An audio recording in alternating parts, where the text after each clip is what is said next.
Sejumlah siswa di Aceh Barat Diamankan petugas Satuan Polisi Pamong Praja dan Wilayatul Hisbah atau Satpol PPWH karena kedapatan bolos sekolah saat jam belajar. Sebanyak 11 siswa ini diamankan petugas Satpol PPWH saat sedang asik bermain handphone di sebuah rumah kos di kawasan Desa Lapang, Kecamatan Johan Pahlawan.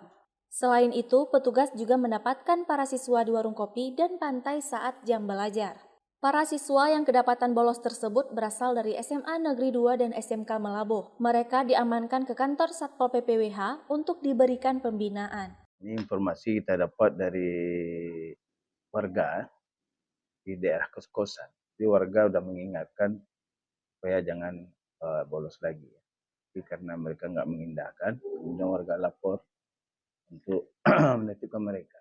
Pada hari ini mereka ternyata memang lagi berkumpul di kos, tidak sekolah.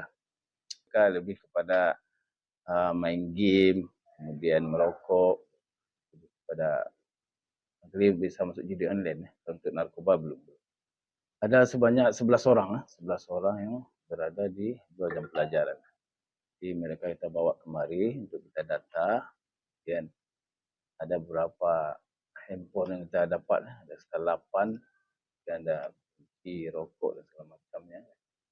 Dan mereka nanti akan kita kembalikan ke orang tua dengan catatan orang tua datang kemari. Ini selama Januari karena kegiatan kita memang lagi padat.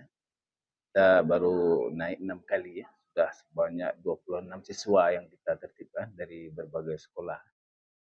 Dari Aceh Barat, Orian Saputra melaporkan untuk Puja TV Aceh.